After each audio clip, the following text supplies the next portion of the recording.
Experience senior living inside Chennai from Elements starting at rupees 85 lakhs. Call 9790399039.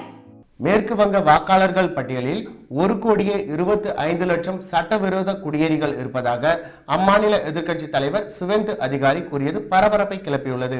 இது குறித்து அம்மாநிலத்தில் நடந்த நிகழ்ச்சியில் பேசிய அவர், பீகாரில் சிறப்பு திருத்தம் மேற்கொண்ட பிறகு வாக்காளர் பட்டியலில் இருந்து 50 லட்சம் பேர் வெளியேற்றப்பட்டுள்ளனர் என்றால், மேற்கு வங்கத்தில் சுமார் 1,25,00,000 பேர் வாக்காளர் பட்டியலில் இருந்து வெளியேற்றப்படுவதற்கு வாய்ப்புள்ளது. சிறப்பு திருத்தத்திற்கு பிறகு மேற்கு வங்கத்தில் உள்ள அனைத்து வங்கதேசம் மற்றும் ரோஹிங்கியாக்கள் வெளியேற்றப்படுவார்கள். சிறப்பு திருத்தம் நடத்துவதால் தேர்தலில் போலி வாக்குகளை செலுத்துபவர்கள் வெளியேற்றப்படுவது மட்டுமல்லாமல் தேர்தலில் போலி வாக்குகளின் எண்ணிக்கையும் குறையும் என்று தெரிவித்துள்ளார். மேலும் மேற்கு வங்க முதல்வர் மமதா பானர்ஜியை இந்த முறை யாராலும் காப்பாற்ற முடியாது என்றும், மேற்கு வங்கத்தில் நடந்து வரும் அனைத்து கொள்ளைகளுக்கும் ஊழல் முடிவுக்கு வரும் என்றும் சுவேந்து அதிகாரி திட்டவட்டமாக தெரிவித்துள்ளார்.